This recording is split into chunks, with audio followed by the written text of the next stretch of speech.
Vamos iniciar, então. Prezados colegas, boa tarde a todos.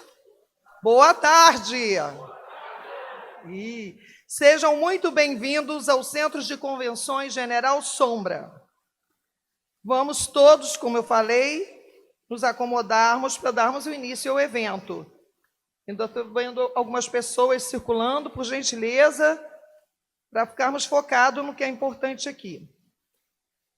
E eu informo a vocês que os representantes do RH estão presentes e disponíveis para esclarecerem quaisquer dúvidas e que todos vão ganhar ou já ganharam na entrada um código de ética e deverão assinar um termo de compromisso que veio anexo, vão entregar na saída para os representantes do RH, que vão estar aqui na porta lateral, que é a porta que é saída de emergência. Vão entregar ali, numa mesinha, esse documento assinado, confirmando que participaram da palestra. Vamos iniciar agora pedindo para os representantes aqui, o comitê, comporem a mesa. Eu vou chamar, primeiramente, o presidente da FUSV, superintendente-geral, administrador Gustavo Oliveira do Amaral. Por favor.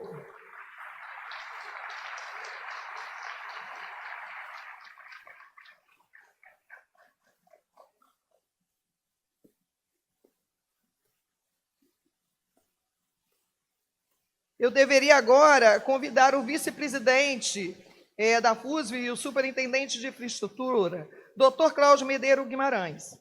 Ele não está presente, mas sua ausência foi devidamente justificada. Ele disse em nota: tenho certeza que será um evento excelente para todos da FUSV e suas mantidas. Então, está justificado aí a ausência do Dr. Cláudio. Eu vou chamar aqui à mesa agora a superintendente de TI, Marketing e Relacionamento, a doutora Yolanda de Souza Capucci. Por favor.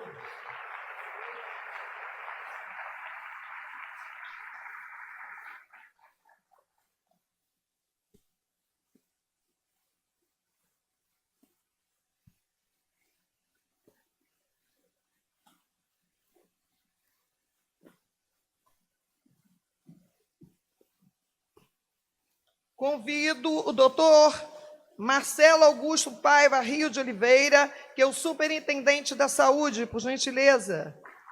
Venha compor a mesa.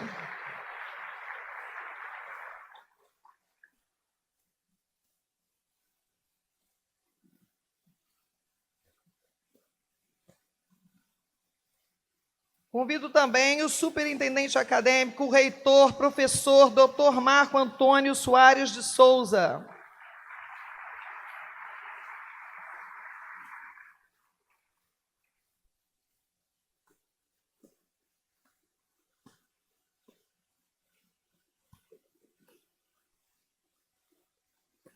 Convido o superintendente adjunto de Ciências Médicas, o professor Dr. João Carlos de Souza Cortes Júnior.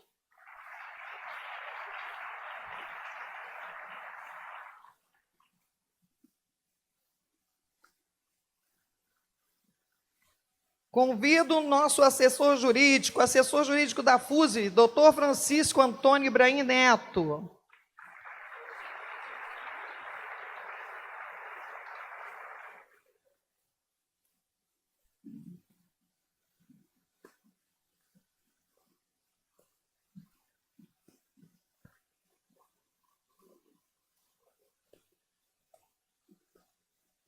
Convido o professor Maurício Rocha Neves, que é da Controladoria Geral Corporativa.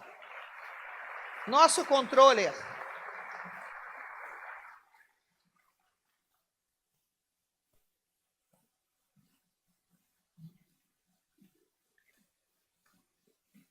Solicitamos que coloquem seus telefones em modo avião ou desliguem para que possamos focar na apresentação.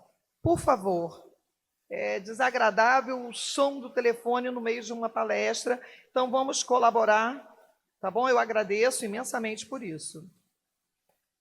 Este é um momento muito importante para a nossa instituição, pois nos será apresentado e falado sobre o nosso Código de Ética e Conduta, um documento que orientará nossas ações e comportamentos, dando a todos um norte e estabelecendo princípios éticos e valores que devem ser seguidos por todos nós em conformidade com nossa missão, visão e valores da FUSV e, consequentemente, de suas mantidas. Durante este evento, será realizada uma palestra. Eu vou interromper essa coisa. Palestra com debate, com perguntas. Eu quero bem frisar isso. Vai ter uma palestra e depois vai ter um microfone aberto para perguntas. Aproveitem essa oportunidade. Por favor, não saiam com dúvidas, tá? Não se sintam envergonhados, todos aqui são nossos colegas de trabalho. Existe uma hierarquia? Existe, mas são nossos colegas. Por isso, eu reitero esse pedido. É palestra com debate da apresentação do código, que será ministrada pela equipe responsável pela elaboração do documento. Será uma oportunidade para conhecermos em detalhes o conteúdo do Código de Ética e Conduta da FUSV e esclarecer todas as dúvidas que possam surgir. Lembrando que este evento está sendo transmitido simultaneamente pelo canal do YouTube para nossas unidades localizadas em outras cidades. Os colaboradores de Miguel Pereira, os que não puderam vir, de Maricá e de Saquarema, estão conosco via remoto. Sejam bem-vindos, que vocês estão aí nos assistindo. Nós somos uma enorme sala, hoje com a tecnologia. É um prazer também recebê-los aqui. É importante que estejamos atentos para que possamos, juntos, estabelecer as bases de uma conduta ética e exemplar na FUSV.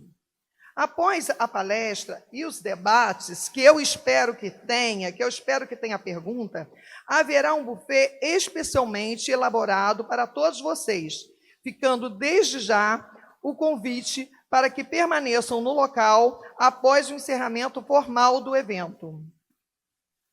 Muito obrigada. Agora, eu vou convidar para abrir o nosso evento o presidente da FUSV, o administrador Gustavo de Oliveira Amaral.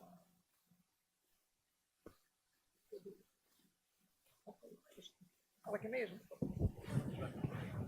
Por favor. Boa tarde a todos. Prazer aqui estar com vocês. Essas oportunidades são muito raras, né? E desde que eu assumi a gestão, é a primeira vez que a gente tem essa oportunidade de estar com um grupo tão grande de colaboradores. Primeiro, agradecer aí a presença de quem está à distância nos assistindo, né? Dos campos de Maricá, Miguel Pereira e Saquarema. Agradecer também, parabenizar aqui os gestores da instituição. Em nome da Yolanda, eu cumprimento os demais da mesa. A gente tem que dar primeiro para a presença feminina, né, gente? Então, assim, da mesma forma, estendo a todos vocês aí meus agradecimentos, né? Esse momento é um momento muito especial para a gente, porque a gente já vem pensando nesse processo desde que eu assumi a Superintendência de Administração, Controle de Orçamentos, antes infelizmente, do fatídico dia dessa transição, né? Eu já venho pensando nesse processo de governança desde 2020. Aí enfrentamos a questão da pandemia. Durante a pandemia, a gente deu uma tirada do pé do acelerador em relação a isso, e aí com essa mudança agora, a gente voltou isso no início do ano, com a vinda do Maurício, que vai aí me suceder aí na apresentação, para a gente já mostrar para vocês um pouco desse momento que a Fundação vive, que a sociedade vive, o mundo de negócios vive, o mundo empresarial vive, né? A gente sabe que hoje o mundo fala muito na palavra ESG, né? Que é a questão de meio ambiente, governança, a parte do social. E essa parte da governança tem uma grande pegada nesse Código de Ética e Conduta, que a gente vai falar um pouco ao longo desse final de tarde, né? Vamos chamar assim.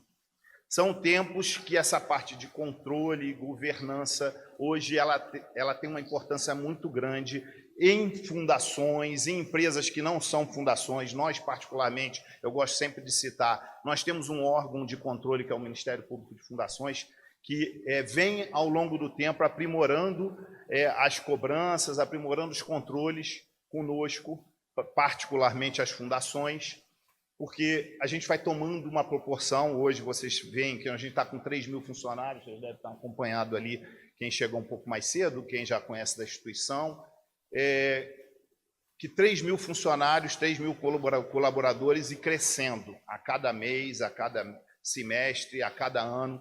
Vocês veem a realidade que está acontecendo na Fundação. Hoje a Fundação já é olhada de lupa e não mais de binóculo, como foi no passado. Eu sempre falo que cada vez que você começa a tomar relevância, dou o exemplo até da própria Receita Federal, que a gente tem uma fiscalização exclusiva, um auditor exclusivo olhando a Fundação. Então, esse momento é um momento que a gente precisa aprimorar essa parte de governança. Dentro desse conceito, a gente vai estar apresentando para vocês outras fundações, como a FGV, Dom Cabral, tem já seus códigos de ética e conduta já sendo implantados, já sendo utilizados há bastante tempo. Em torno aí, tem umas já até com 30 e poucas páginas, o nosso está em torno aí de 20 páginas, e é o primeiro documento. Esse documento ele é mutável, ele não é um documento engessado, ele é um norte para que todos, ele não é uma norma rígida, é um norte para que todos tenham uma referência ao qual o caminho que a gente deve seguir, as políticas e atitudes éticas que têm que ser tomadas dentro da instituição. Isso é um desejo que a gente tem. Tem um ponto, uma linha de corte, vamos imaginar que tem um passado que já aconteceu e aqui a gente vai ter o que a gente vai fazer para frente, tá? Então eu queria deixar essa mensagem para vocês, que aproveitem esse momento, tirem as dúvidas que surgirem, aproveitem o Maurício, que é um cara extremamente capacitado e que está junto com a gente nesse processo aí já 4 meses, Maurício, aproximadamente, e foi meu professor na FGV. Eu já tive um contato anterior, além desse contato agora profissional, lá em 2019, né, Maurício? Foi a nossa oportunidade, por uma feliz coincidência, ele foi indicado por um outro profissional que queria me apresentar. Quando a gente se encontrou na sala, né, Maurício? Aí eu vi que ele já tinha sido meu professor na ocasião. Então, além de tudo, além de ser um profissional gabaritado, também tem essa pegada docência. A nossa instituição é uma instituição de educação também. Então, é muito importante que tenham pessoas alinhadas com o nosso objetivo e também com a necessidade que hoje a Fundação tem. Agradecer novamente, gente. É um prazer enorme, é muito bom olhar para vocês aí, ver diversas caras aí que a gente já se conhece há muito tempo. Essa nova oportunidade, eu quero ter uma outra oportunidade ainda esse ano, da gente fazer um evento para estar falando um pouco mais das ideias, das direções que a gente imagina para a Fundação ao longo do tempo, do que a gente está planejando aqui, pegando todo o legado que Capucci, presidentes anteriores, deixou, em particular o Capucci, pelo fato de ser o nosso último presidente, a nossa referência aqui, o cara que esteve comigo durante ao longo desse tempo. Eu não vou perder a oportunidade de sempre estar aqui, sempre que eu puder homenageá-lo, porque hoje, se a gente está nesse centro de convenções aqui, tem essa oportunidade, porque um dia o Capucci sonhou com isso e a gente conseguiu realizar, e eu quero poder realizar outras coisas, até em homenagem à memória dele. Então, agradeço mais uma vez, quero estar deixando esse abraço para todos aí, tá bom? Obrigado aí.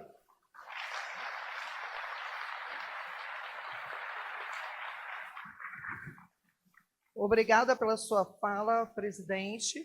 Eu quero convidar agora o professor e controlador-geral corporativo, Maurício Rocha, para dar uma prévia aí da palestra. Por favor, professor.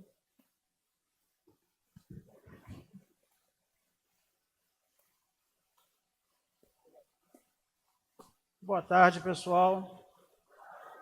Lindo esse mar de pessoas aqui que a gente está vendo, que é uma contribuição muito importante para um momento tão importante. Eu queria começar agradecendo ao comitê gestor que participou ativamente desta geração deste documento, Código de Ética e Conduta.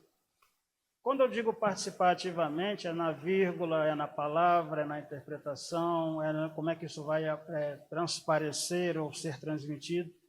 E já é uma prática muito boa numa empresa termos um comitê gestor ao invés de uma decisão centralizada, geralmente na figura de um presidente.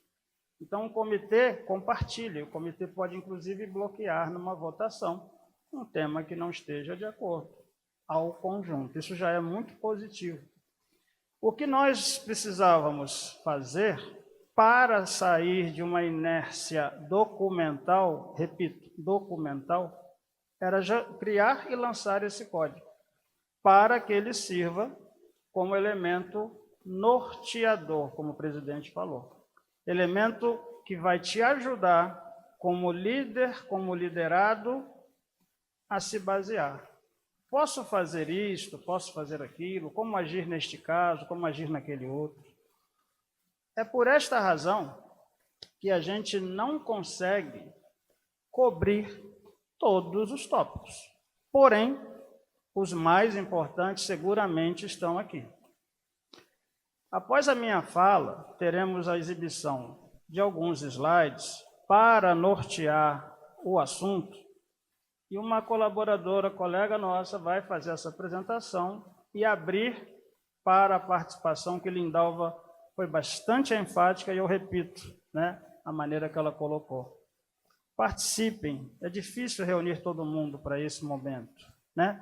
Tá certo, vocês estão se deparando agora com o assunto, a assinatura de um documento já é parte de um controle interno, eu tenho que parecer que eu estou evoluindo e não só evoluir, o código está no site da companhia, tem um QR Code nesse documento que vocês receberam, deve ser lido constantemente, e a partir daqui, a tal da divisão do marco no tempo, teremos os novos empregados, assim que ingressarem, recebendo esse código, assistindo a um treinamento, que pode ser a própria palestra de hoje, que está sendo gravada, e vocês constantemente recebendo atualizações. Não posso aqui falar categoricamente se a cada 3 meses, 6 meses, 9 meses, a cada momento que julgarmos que já é hora de atualizar. O presidente Gustavo mencionou algumas fundações, e não é para falar bem nem falar mal. Todas essas que ele mencionou já têm o código há algum tempo, mas tem uma delas que tem um código na versão 2013. Será que nada mudou em 10 anos? Acredito que tenha mudado. A sociedade muda, a sociedade evolui, e o que nós vamos fazer é exatamente acompanhar, e o comitê tem essa missão também de cobrar, para que a gente sempre renove o conteúdo desse documento. Mais importante que eu vejo é tentar ler na qualidade de colaborador, na qualidade de colaboradora e também na qualidade de líder, de gestor. A gente fez uma prévia com os líderes para ter uma ideia, tivemos algumas sugestões complementares e também já adotamos. E a exemplo do que já foi falado, eu gostaria muito de agradecer a presença física de vocês aqui e o pessoal que está remoto, né? Miguel Pereira, Maricá, Saquarema.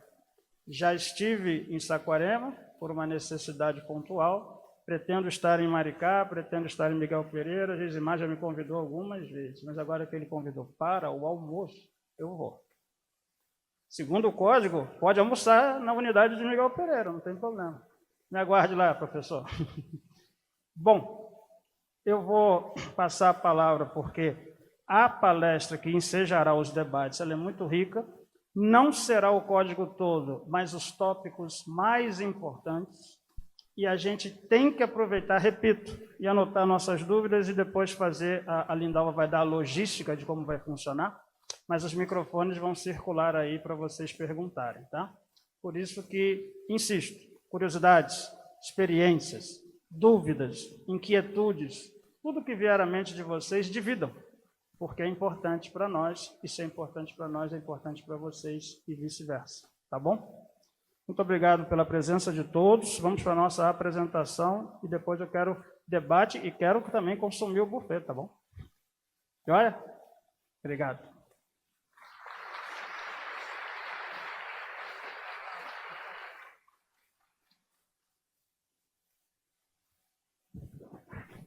Obrigada, professor Maurício, pela abertura e da prévia da palestra. Eu vou convidar agora a colaboradora Camila Alves, analista de compliance. Gente, Professor Bezerra, eu decorei essa palavra 1000 vezes. Ela é linda. Você cobrou tanto, eu já estou melhorando o meu inglês para fazer a palestra. Lembrando que estaremos com o microfone aberto após a palestra, tá? Para quaisquer dúvidas e perguntas, participação. Esperamos que seja realmente um debate. Tá? Muito obrigada. Camila, por favor.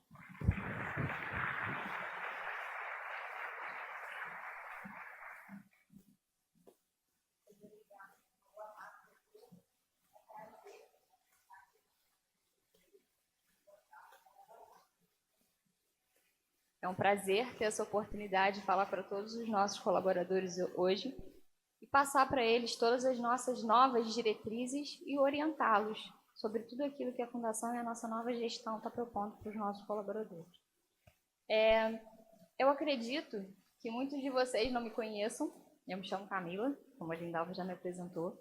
Eu sou advogada e atualmente eu estou aqui na Fundação como analista de compliance. Eu estou aqui justamente para orientar todos vocês e estabelecer essa ponte, esse elo, justamente para que todos se sintam mais acolhidos, mais norteados, mais seguros aqui na Fundação. Hoje eu vou falar com vocês sobre um assunto muito importante, que é a nossa implementação do Código de Ética e Conduta. Essa implementação, na verdade, ela já vem, obviamente todos vocês já sabem que nós temos um compromisso de servir a sociedade como uma entidade filantrópica. Então, obviamente, nós nos baseamos em valores e princípios éticos muito elevados há muito tempo.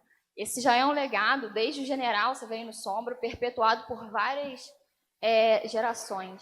Só que hoje se fez necessário trazermos um documento para que a gente tivesse um acesso muito fácil, um acesso na mão de cada um de vocês por um QR Code, como vocês viram aqui, que já está disposto no código,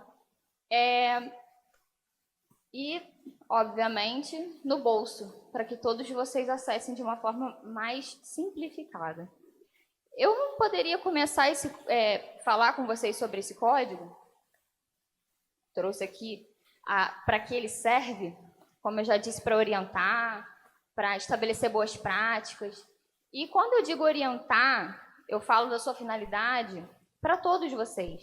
Quando eu digo todos, eu abranjo os comitês, eu abranjo todos os colaboradores, eu abranjo os conselheiros, os nossos parceiros, as pessoas que estão de fora vendo aquilo que a gente acredita dentro da Fundação. Camila, isso vai passar a vigorar desde quando? Desde hoje. Esse código vai ser revisado a partir do momento que nós tivermos a necessidade de revisar, quando tivermos uma legislação nova, por exemplo, ou então, porque ele está defasado, no mínimo 12 meses, nós vamos fazer essas atualizações para que a gente sempre esteja em conformidade com aquilo que está por vir. Tudo bem, a gente vai atualizar, a gente vai fazer tudo isso. Agora nós vamos ao que eu julgo dos nossos tópicos mais importantes.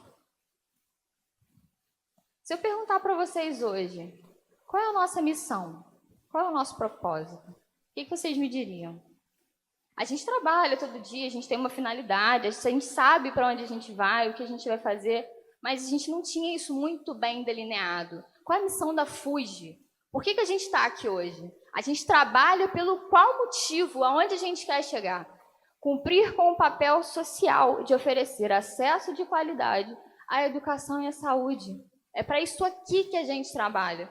Esse aqui é o nosso propósito, é a nossa missão. E corroborando a nossa missão, nós temos a nossa visão. E é onde nós queremos chegar. Tornar-se a entidade filantrópica mais reconhecida, sendo referência global em educação e saúde, por meio de seu compromisso com a sociedade. Atuar com ideais visionários, metodologias inovadoras e tecnologias de ponta, para melhor atender a população.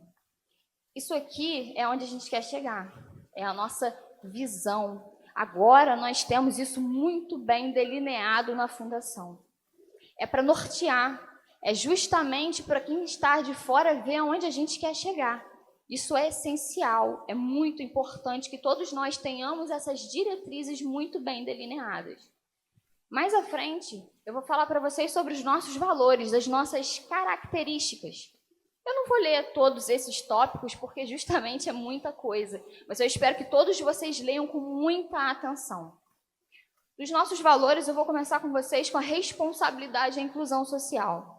A Fundação, a todo momento, ela tem o papel de incluir aquelas pessoas que em muitos lugares a gente tem como marginalizadas, excluídas da sociedade. O nosso papel é incluir, é acolher, é trazer essas pessoas para a gente a todo momento. É justamente atuar com responsabilidade sobre essas pessoas. Isso corrobora a nossa missão. É para isso que nós estamos aqui. E, juntamente com isso, acreditamos na sinergia e no comprometimento. A gente acredita que trabalhar entusiasmado, com um propósito, abraçar a causa, é a melhor coisa que a gente pode fazer. Não tem como trabalhar naquele dia desanimado. E, poxa, tá difícil ficar aqui hoje. Isso não vai acontecer aqui dentro. A gente trabalha justamente com entusiasmo para que a coisa aconteça, para que a gente saia da inércia e seja mais, assim, a gente seja diferente, não seja mais do mesmo, na verdade.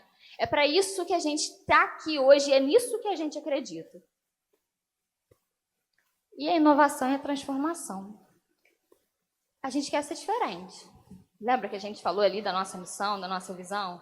E para que isso aconteça, a gente precisa inovar, transformar, que na verdade é o que a gente vem fazendo há muito tempo. E é nisso que a gente acredita. É uma das nossas maiores características. Eu vou falar um pouco com vocês sobre os nossos princípios. Só que eu não poderia começar falando de princípio se eu não começar por aqui, pela ética e pelo respeito. O respeito, que é aquilo, o respeito e a ética, na verdade, eles pautam qualquer conduta humana. Não digo só aqui dentro da Fundação, não. Eu falo aqui, eu falo lá fora, em qualquer lugar. Não tem nenhuma relação humana que você não paute pela ética e pelo respeito. E a todo instante a gente se preocupa com isso. Colaboradores a todo instante que se preocupam com essas relações, porque isso vai corroborar a todo momento a nossa missão, a nossa visão, os nossos valores, para que a gente chegue aonde a gente quer chegar. E eu vou falar com vocês também sobre o compromisso com a informação, que é um tema que gera muita preocupação no momento que a gente vive hoje, e eu vou explicar por quê. Aqui, nós estamos lidando com a academia, nós estamos lidando com a saúde e nós estamos lidando com o administrativo. E, nesse momento, eu me deparo com todos lidando com dados o tempo todo. Vocês lidam com dados dos alunos, vocês lidam com dados de pacientes, vocês lidam com dados, né, do RH aqui, da administração das pessoas, com dados, muitos dados, na verdade. Vocês lidam também com informações estratégicas, com informações confidenciais. E todas essas informações, você, obviamente, tem que ter o compromisso com elas a partir do momento que você assina o seu contrato de trabalho. Mas tem, na verdade, um quesito, que é a Lei Geral de Proteção de Dados. E quando eu falo sobre a Lei Geral de Proteção de Dados, eu falo sobre a manipulação de dados de pessoas físicas, dos nossos alunos, pacientes, os nossos mesmos, gestão de pessoas. Esses dados, se vazados, podem nos gerar um problema muito grande. Eu vou falar aqui para vocês o ápice da sanção da LGPD, que chega a 50 milhões. Ah, Camila, mas você foi lá no ápice. Eu fui lá no ápice justamente para vocês entenderem o que isso pode gerar para a Fundação. Gente, são 50 milhões. Um vazamento de dado, uma manipulação de um dado errado, pode, infelizmente, gerar um prejuízo imensurável para a Fundação.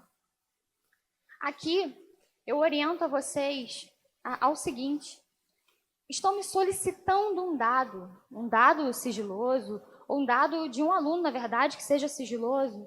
Qual é a finalidade desse dado? Qual é a finalidade? O porquê você quer esse dado? Isso é muito importante, porque a gente tem que ter uma finalidade para a manipulação desse dado, como essa pessoa vai fazer a exclusão desse dado, como eu sei que esse dado não vai ser vazado. Porque, infelizmente, Isso acontece. E nós temos que resguardar esses dados de pessoas físicas a todo momento. A gente quer evitar uma sanção jurídica, até mesmo um risco de imagem para a fundação, porque isso pode acontecer. Então, a gente instrui justamente ao compromisso. A partir do momento que vocês assinam um contrato de trabalho, vocês assumem um compromisso com a fundação. E esse compromisso a falta desse compromisso, pode ensejar diversos tipos de responsabilizações por nossa parte.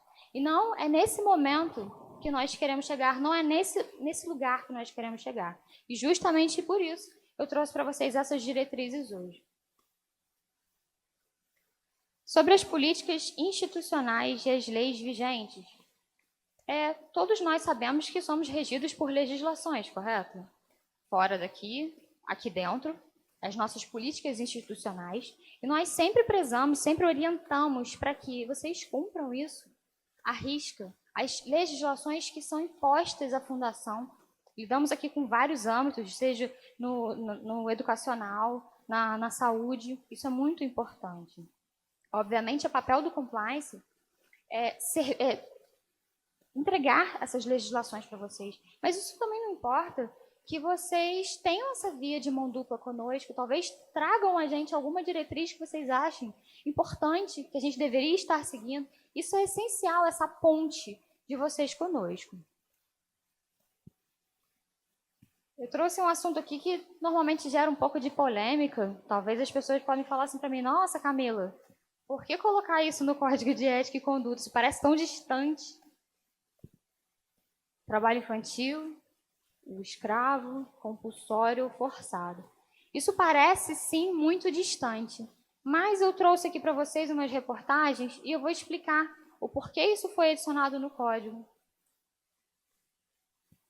Trabalhadores resgatados em situação de escravidão no Rio Grande do Sul. Isso aqui foi em fevereiro. O mais importante da Fundação, a Fundação acredita que mostrar para o público que a gente não se favorece, que a gente não acredita, que a gente, na verdade, repudia de todas as formas esse tipo de trabalho. A gente resolveu colocar isso em um código, porque esse código ele é público, ele é tanto para todos os colaboradores como também para os nossos parceiros. Obviamente, a nossa pretensão é que seja fornecido um código para cada destinação, para os nossos parceiros, para os nossos alunos, mas esse aqui é a base, é daqui que vão surgir outras atualizações e outros códigos. E aí, eu trouxe para vocês esse acontecimento aqui e vou colocar também a matéria. O que acontece? Nesse caso aqui, 207 trabalhadores foram resgatados lá no Rio Grande do Sul. Eles saíram da Bahia, foram trabalhar no Rio Grande do Sul, lá eles ficaram presos. Eles eram espancados, eles eram torturados, tomavam choque e diversas outras situações. Eles não podiam sair dali. Viviam devendo, né, que é aquela coisa que a gente já sabe, que acontece nesse tipo de trabalho análogo à escravidão. E um deles um dia fugiu e conseguiu libertar todos. Camila, por que você está passando isso aqui? Para mostrar para vocês que isso acontece muito mais do que vocês imaginam. No site do governo, quando eu estava procurando sobre essas informações, só esse ano, se eu não me engano o número, 523 trabalhadores foram libertados desse tipo de trabalho no Brasil até agora. A gente está no mês 4. Olha como é que isso acontece muito mais do que a gente imagina. Infelizmente, isso é pauta de discussão muito ainda. Não é o que a gente gostaria de ver, mas infelizmente é o que acontece. Então, eu quis trazer essa matéria hoje para vocês, justamente para mostrar que a Fundação ela não corrobora com esse tipo de atitude. Nós somos pautados pela abraçar o direito das crianças, o direito dos nossos adolescentes, e nós repudiamos de qualquer maneira esse tipo de trabalho, seja dentro da instituição, seja fora da instituição, em qualquer lugar. Então, nada melhor que isso do que estar exposto no nosso site, no nosso código e em qualquer outro lugar que qualquer parceiro possa vir. E falando de parceiro, e ainda assim eu vou deixar um lembrete de atenção aqui para vocês, sobre provavelmente a nossa contratação de parceiros. Essa pessoa aqui, ela era justamente prestadora de serviço para grandes vinícolas. Essas pessoas, sim, tiveram a sua imagem manchada por conta disso aqui. Essas pessoas que fizeram isso com esses pobres coitados, eles prestavam serviços e mancharam a imagem dessas outras empresas que às vezes não sabem o que acontece. Então, é sempre muito importante essa pesquisa do nosso parceiro, o que esse parceiro acredita, quais são suas práticas na empresa. Isso é muito importante. É sempre muito bom deixar esse lembrete. E agora, infelizmente, ao assédio e abuso de poder. Existem alguns temas aqui que são campeões de audiência, e esse é um deles, porque infelizmente é uma coisa que acontece muito. A gente vê uma discussão imensa, diversas notícias na mídia por causa disso aqui. O assédio, muitas vezes o assédio sexual, que muitos de vocês sabem do que se trata, quando aquele sujeito quer alguma vantagem sexual e por causa disso ele vai te constranger. Ele pode chegar a um contato físico, ele pode te mandar uma mensagem, ele pode fazer uma piadinha sem graça no meio do ambiente de trabalho, e tudo isso vai se caracterizar. E o assédio moral, né, o abuso de poder, que normalmente vem de um assédio moral decorrente do abuso do poder diretivo. O que é poder diretivo? Entendeu? Aquele poder que o seu gestor tem de mandar, aquele poder, né, que ele tem de delegar, enfim, aquele poder que infelizmente ele vai exceder. Ele vai gritar, vai te expor ridículo, vai te impor metas irreais. É esse poder que ele vai fazer e que ele vai te assediar moralmente.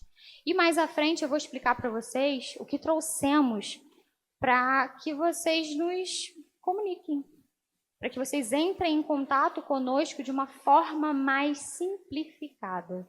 Eu vou explicar para vocês ainda um outro assunto que infelizmente é campeão de audiências, um pouco, né? Que é o preconceito e a discriminação. A gente sabe que acontece, mas a gente não admite aqui na fundação. A gente não vai deixar passar. Em hipótese alguma, uma situação dessa aqui vai ser passada. Porque a nossa missão, a nossa visão, nossos valores são completamente o oposto de qualquer atitude dessa. O preconceito e a discriminação não passa aqui dentro. Porque o nosso objetivo, nosso posicionamento é de acolhimento. A gente a todo momento preza pela inclusão de todos, o respeito.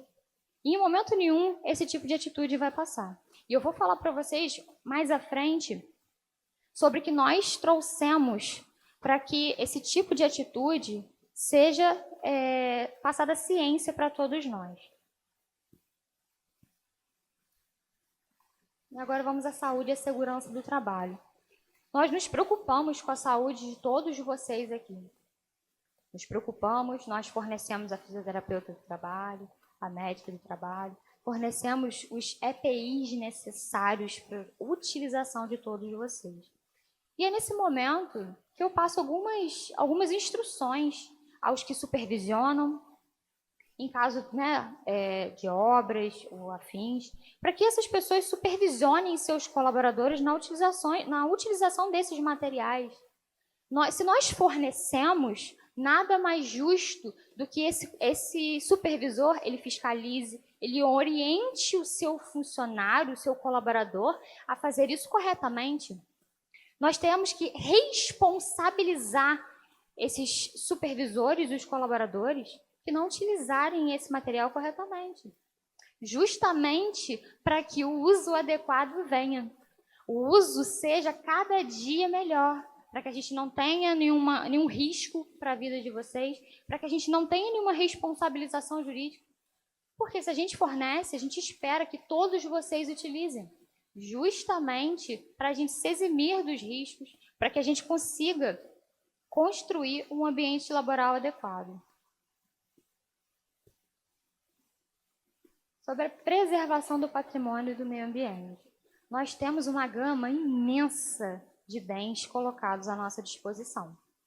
A Fundação ela tem uma gama imensa de bens. E esses bens colocados à nossa disposição, nada mais justo que nós utilizemos eles de uma forma consciente, correto? De uma forma racional. O bem é colocado à disposição da gente, mas ele não é nosso. Ele é da fundação. Então, todos nós utilizaremos ele. Então, nada mais justo que a gente use com racionalidade, da mesma forma que os nossos recursos naturais, eles sejam utilizados de forma consciente. A água, a luz. Nós vivemos em uma era sustentável. Nada mais justo que a gente tenha essa consciência com o próximo e com os nossos recursos colocados à nossa disposição. Agora, um tema um pouco delicado, normalmente é o que gera muita discussão nesse tipo de apresentação, que é o conflito de interesses. O conflito de interesse, na verdade, eu não sei até que ponto vocês têm afinidade ou conhecimento sobre o tema, mas eu vou aqui explicar do que se trata, vou dar exemplos para vocês e as nossas diretrizes institucionais. O conflito de interesse ele vai acontecer quando eu, por algum interesse próprio, eu vá ter alguma atitude que vá destoar do interesse. Agora, nesse caso da fundação. Por exemplo, eu trabalho com notebook e eu estou sem notebook para utilizar em casa. Meu notebook quebrou e aí eu peguei o notebook da fundação, né, só no final de semana, e levei para casa para usar. Está errado. Não posso ter esse tipo de atitude com um bem que não é meu, que é da fundação e destinado à fundação. E eu vou dar outro exemplo para vocês, até mesmo para criar um gancho para a nossa diretriz. Eu, Camila, eu sou gerente do processo de recrutamento e seleção. E a minha mãe está precisando de emprego. Aí eu contrato a minha mãe para ser meu braço direito aqui na fundação. Ah, mas não tem problema, eu vou dar lá a ordem para minha mãe do mesmo jeito que eu vou dar para todo mundo. Mentira. Em algum momento, a sua mãe vai ser mais beneficiada do que o seu colega. Isso, infelizmente, vai acabar no ambiente laboral, isso vai destoar. Em algum momento, isso não vai ser paritário. Eu digo isso para vocês, não vai ser. Ah, mas é minha mãe, não importa. E é nesse momento que a gente tenta o seguinte: nós colocamos as nossas, nesse momento ali do meu setor fictício que eu falei para vocês, eu coloco a integralidade das minhas atividades em xeque.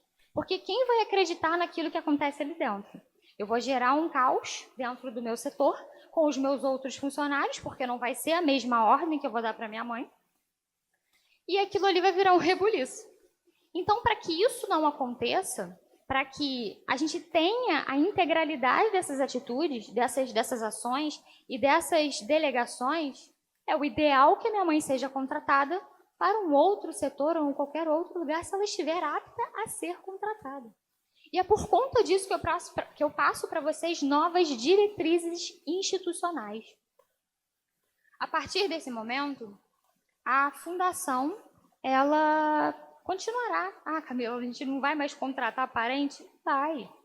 A nossa nova diretriz é a seguinte: se essa pessoa, depois dela passar por todo o seu processo de recrutamento e seleção, e ela estiver apta, como qualquer outro funcionário, ela vai ser contratada. Só que ela não vai ser contratada para ser colocada no mesmo ambiente que o seu parente. Justamente por isso, a gente preza por assegurar a integralidade das nossas atividades, porque não fica legal para quem está aqui, para quem está de fora vendo, fica menos ainda. Então, o nosso objetivo é isso, é nos resguardar. Tudo bem, mas e os casos que existem? Eles vão ser remanejados. A nossa intenção a todo momento é resguardar as nossas atividades e, obviamente, passar transparência, passar tudo isso para quem está aqui dentro e também para as pessoas que nos veem de fora. A nossa reputação está em jogo. E por conta disso, a gente precisa nos resguardar, ter uma imagem ilibada, para que quem nos vê de fora sempre nos aponte como uma referência, sendo interessante para todos aqui.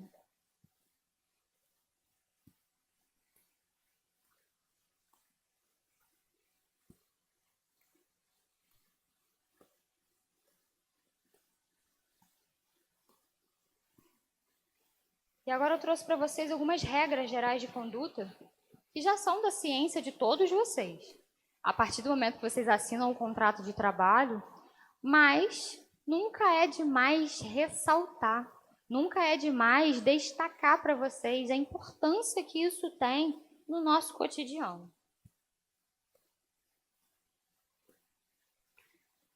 Ter assiduidade no horário de trabalho, respeitar os intervalos, utilizar adequadamente o uniforme, que não seja um uniforme, mas então que a gente preze sempre, tenha um outro traje, mas preze sempre pela discrição e pela sobriedade. Utilizar o crachá fornecido pela fundação. A gente tem que se identificar dentro do nosso ambiente laboral. E, obviamente, quando a gente sair aqui da fundação, que a gente retire esse crachá se a gente não estiver a serviço da fundação. Isso é um risco de imagem para a gente. Aquela sexta-feira à noite ali no bar, pode acontecer alguma coisa. Você é funcionário da fundação. Quantas vezes a gente vê acontecendo isso? E é o funcionário da fundação. Aí vem lá na primeira linha ali, é o funcionário da fundação. Vai dar destaque para a gente. Isso é um risco de imagem. Então, se você não estiver a serviço da fundação, fora da fundação, retire seu crachá. É o mais interessante para todos nós, para que a gente não se exponha ao risco. Evitar o uso de celular. Isso vai atrapalhar, infelizmente, o nosso trabalho no cotidiano. E utilizar os nossos recursos, como eu já disse anteriormente, de forma mais consciente e racional. E agora, como falei para vocês anteriormente, sobre o canal de denúncias. Nós trouxemos aqui uma novidade, justamente para criar uma ponte um pouco mais simplificada, para que vocês consigam denunciar, ou então, se vocês tenham alguma suspeita, ou algum colega que está sofrendo aqui, algum dos casos que eu falei para vocês, ou outros casos que não estejam dispostos ali, que vocês consigam se entrar em contato conosco. A gente indica a vocês que se identifiquem. Mas, caso haja algum receio, nós trouxemos um dos métodos para que vocês façam isso de uma forma anônima. E, como eu vou mostrar para vocês aqui, nós trouxemos um telefone, um e-mail e um site. No site, vocês vão ter a oportunidade, isso se vocês quiserem já entrar, peço para que vocês olhem e busquem ali tudo que a gente colocou para vocês. Nosso site, nós trouxemos duas alternativas para que vocês se identifiquem e para que vocês não se identifiquem. Nesse momento, vocês vão receber um protocolo. Eu indico a vocês que anotem esse protocolo caso não queiram se identificar, porque se você se identificar, você vai receber a confirmação disso no seu e-mail. E a partir desse momento, você vai conseguir acompanhar a sua denúncia. Obviamente, a gente vai ter todo um trâmite, um processamento, uma investigação para apurar se essa denúncia ela é válida ou não. E se, obviamente, tudo isso acontecer, como vai ser o desfecho disso. E aí vocês vão conseguir acompanhar se ela foi lida, se ela não foi lida, se ela está sendo processada, se ela não está sendo processada, como isso vai acontecer. Nós criamos isso, criamos 3 canais de denúncia justamente para aquele colaborador que talvez não tenha tanta afinidade assim com, por exemplo, um site. Ele pode ligar, ele pode nos mandar um e-mail. O importante é estabelecer uma facilidade para todos vocês. Nós estamos aqui justamente para isso.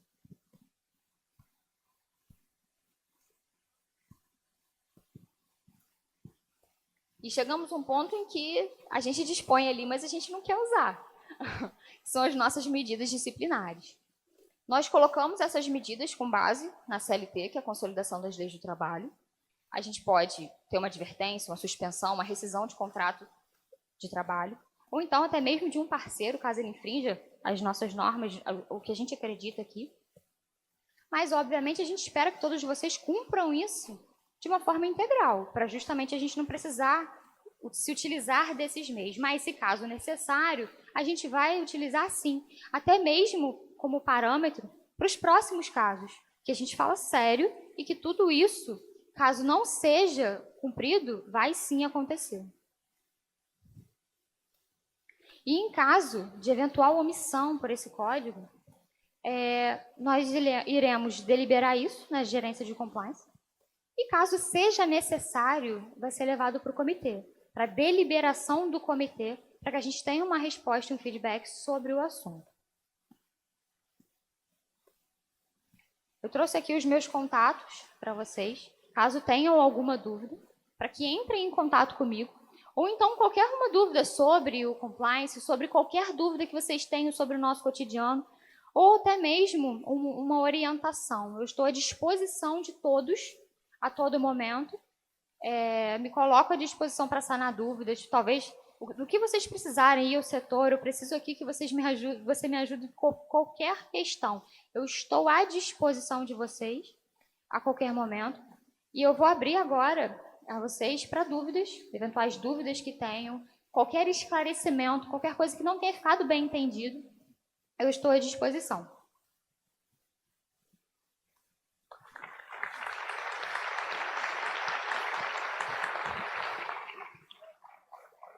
Queria agradecer a Camila por poder apresentar e tentar ser o mais didática possível dentro de um tempo que a gente combinou. Seguramente, vocês vão ler, vão se posicionar, vão poder contribuir mais e mais. Porém, agora, volta aquele pedido inicial de Lindalva, do presidente, meu, e todos os membros do comitê têm essa visão, de troca, né? De debates, de experiências, de dúvidas, de curiosidades. De antemão, todos os temas de um código de ética e conduta, eles têm um lado de sensibilidade. Quando a gente fala principalmente no conflito de interesses, a gente tem que estar bem atento que nós estamos bem conhecedores do quadro. A gente quer evitar esses conflitos, a gente quer que todo mundo entenda o que é uma questão ética, o que é uma questão, como exemplo do laptop. Posso até levar ele para casa se houver uma autorização, mas eu sou responsável por ele, né? Se alguma coisa acontecer naquele final de semana. Como exemplo de que na academia, na saúde, seja porque eu tenho conhecimento técnico dividido entre pessoas, eu possa ter docentes que participem, que sejam da mesma família. Eu posso ter médicos da mesma família. Nós temos esse conhecimento. E não é nada contra ser da mesma família. Não pode ter a subordinação que gere o conflito de interesses. Esse é o ponto.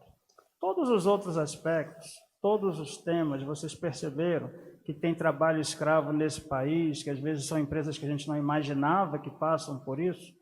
Não é olhar só para a FUSV, é para todo o ecossistema que alimenta a FUSV, o entorno, nossos fornecedores. Eles não podem também, né, vencer essa muralha, essa barreira e romper as éticas e as regras que estamos aqui colocando no nosso código. Então, algumas empresas aí fora criam um código para os prestadores de serviços. Algumas empresas criam códigos também para novos entrantes, né? Seja uma pessoa jurídica, seja o próprio colaborador, mas é só um treinamento que a gente pretende fazer, que é o suficiente, seguindo esse livro, esta forma de raciocinar e de divulgar como que a FUSV pensa. Então, a gente abre aqui para o debate e, obviamente, quer falar alguma coisa, presidente? O presidente quer complementar aqui um pouco também. Então, gente, só para deixar claro novamente a questão do corte na linha do tempo.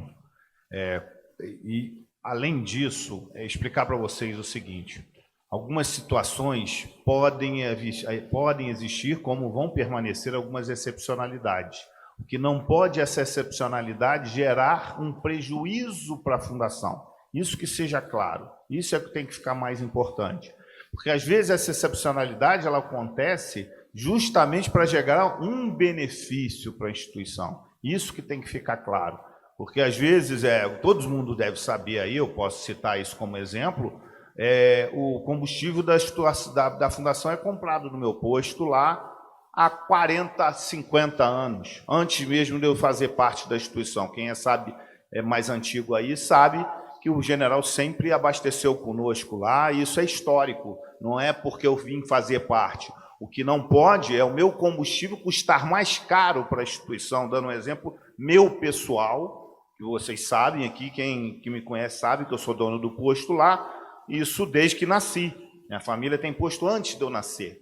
E já abasteci o General desde 1967. Quem é da área do transporte aí, está mais antigo aí, sabe disso. Então, não estou falando nenhuma história da carochinha aqui. O que não pode é que o meu combustível seja mais caro para a fundação do que qualquer outro que ele abasteça no mercado. Então, que fique claro, dei esse exemplo pessoal, sem nenhum constrangimento, porque não precisa, isso é uma coisa de vassouras, é público e notório.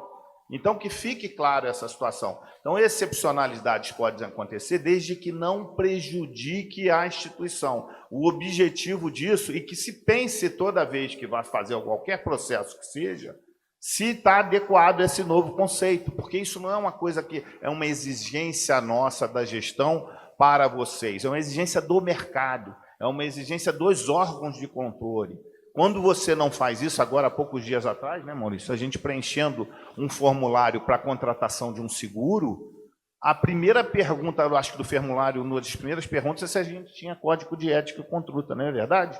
Então, assim, isso pesa até a nível de custos para a instituição. Eu tenho certeza que eu boto que se a gente não tem, ou não está implantando, ou não está soltando, esse risco é computado no cálculo da seguradora. E o que acontece? Fica mais caro para a instituição. Então, isso aqui tem que acontecer. Assim, a gente está sendo imposto a nós essa atitude. E isso também é um processo que a gente não sabe que não vai mudar do dia para a noite, gente. É um primeiro passo, é um norte, como foi falado tanto pelo Maurício como por mim ali na introdução. Esse norte é porque a gente vai segui-lo ao longo do tempo, fazendo as adequações, as excepcionalidades vão ser tratadas como excepcionalidades e a gente vai continuar, mas sempre buscando a meta principal, que é não trazer prejuízo à instituição, não trazer prejuízo à sociedade, não trazer prejuízo ao colaborador e assim por diante. A todos os stakeholders, usando esse termo aí, a todos os que participam disso. Então, isso aqui é um pontapé inicial de um processo que vai ser contínuo e eterno. Não tenho dúvida que isso, ao longo do tempo, não vai continuar sendo. Você vê tudo que passamos nos últimos anos aí, o Brasil é um país que volta e meia a gente passa por esses eventos aí em relação à corrupção, uma série de coisas, e a gente tem que estar sempre se aprimorando para justamente não sofrer as sanções quando as empresas ou os nossos parceiros olhem para a gente e falam assim, não, uma empresa que não tem esse compromisso, não tem essa preocupação. Então, isso é importantíssimo que vocês entendam, que isso é um processo longo, cansativo, muitas vezes frustrante, porque a gente vê, às vezes, as coisas não acontecem do dia para a noite. Ah, viu aquilo lá, vai ter uma denúncia que ela vai surtir um resultado positivo, outras denúncias que vão ser analisadas, porque isso vai ter aberto um processo de sindicância, quando for o caso. Muitas vezes vai ser analisado e não vai se ver um risco efetivo, porque você pode ter uma visão naquele momento e não saber de todas as variáveis que existem em torno daquele fato. Isso vai ser analisado pelo corpo técnico, pelo comitê, como disse bem a Camila, e a gente vai tomar as providências que couberem, né, naquela situação. Então, assim, queria deixar claro isso, para não acharem que isso aqui estalou o dedo, a partir de amanhã está tudo resolvido, estamos vivendo o mundo de Bob, né? Não existe isso. Na verdade, a gente sabe que as coisas são processos são longos, ainda mais processo de mudança cultural, processo de mudança de comportamento, processo de análise, e muitas vezes o que pode ser visto como um conflito de interesse, pelo contrário, é um interesse que seja dessa forma, porque, como o professor bem disse, às vezes com uma pessoa com conhecimento técnico, não é porque ela é sua irmã, seu filho, seu parente, alguma coisa, seu pai, sua mãe, ela está alijada de estar na instituição. Pelo contrário, muitas vezes aquela pessoa lá é a pessoa recomendada para estar aqui, só que isso tem que ficar claro. Tem que ficar claro para a instituição, e não acharem, não é uma coisa assim, agora vai fazer, quem sabe, o cara não tem nome e não sei o quê. Não é isso, gente. É parente. Daqui a pouco estamos precisando fazer DNA aí, para quem tem alguma ligação aí não sabe, mas não é esse o processo, o projeto. O projeto é que a gente tenha ciência, que as pessoas tenham conhecimento, isso fique claro para a instituição, nada fique oculto, ou tem alguma coisa assim que a gestão não saiba, ou dentro da cadeia fique omisso. Não quero, isso é que a gente está buscando. Não sei se eu fui claro, mas mais ou menos é dentro dessa visão que eu quero que fique bem fixado com vocês, ok? Gustavo, agradeço. Eu acho que teve clareza sim, porque essa também é a palavra que está fundamentando a gente aqui nessa gestão atual. Transparência. Por exemplo, antes mesmo do evento começar, nós estávamos vendo alguns slides de um projeto que a gente lançou aqui juntos, que é o Gestão à Vista. Todos nós temos que ter essa noção. Quantos somos, aonde estamos, quantos cursos, quantos atendimentos, que locais temos fisicamente. Esse processo começou. Junto também rodou a lista dos aniversariantes do mês, que é algo de gente e gestão, algo de RH, que esse time aqui também está preocupado. É para saber, é para conhecer, e está passando nas televisões ou nos locais que já estão apropriados para isso, até porque também já é falado, só não está ainda oficializado, mas a gente pode aqui dizer que vai acontecer, a internacionalização da FUSE. Quando eu falo internacionalização, alguém lá fora vai olhar para mim. Esses caras têm código de ética? Temos. E eu vou olhar para eles. Esses caras têm código de ética? Também. Esse projeto da internacionalização, ele vai começar essa comparação de mandar um aluno de lá para cá, um aluno daqui para lá. E algumas bases vão ser nesse estilo que eu estou falando, de busca no site, depoimentos. Nossa transmissão está alcançando aqui um grande número de comentários das pessoas já agradecendo, elogiando, eu estou acompanhando. E isso vai acontecer no mundo num clique, né? E essa missão vem aí, que é de colocar os nossos tentáculos e a nossa sustentabilidade no exterior. Missão árdua, mas que vai ser bem conduzida, eu tenho certeza. Mais uma palavra do presidente. Ele vai lembrando. Só para dar um exemplo para vocês dentro do que eu estava falando, Francisco, a gente, assim que eu assumi a presidência após as eleições, eu fiz questão de citar esse assunto, né, para o Ministério Público. A gente mandou um ofício, né, Chico, do negócio do abastecimento. Falei, fiz questão de citar e ele não viu problema nenhum. Narrei, mostrei a história do negócio. O negócio a palavra é essa, transparência. É que não fique parecendo que algo está sendo feito de maneira equivocada. Então, eu fiz questão disso, o Francisco veio me questionar, eu falei, não, faço questão que comunique ao Ministério Público desse fato, e ele não viu problema nenhum, como eu sei que não vai ver, entendeu? Então, isso que tem que ficar bem claro para todos, tá ok, pessoal? Então, essa é a mensagem.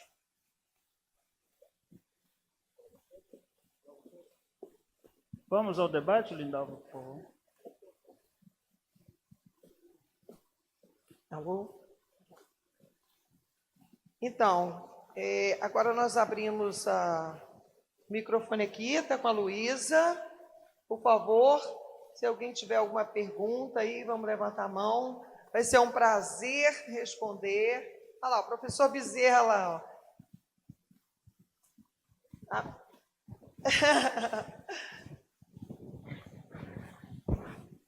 Adoramos perguntas.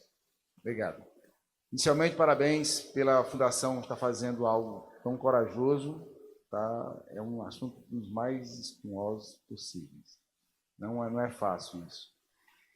Parabéns, Camila, pela palestra, muito bom. A minha pergunta é mais para o comitê. Camila, ótima sua palestra, mas eu quero ver o que o comitê... a base da ética é a liberdade. Isso é fato.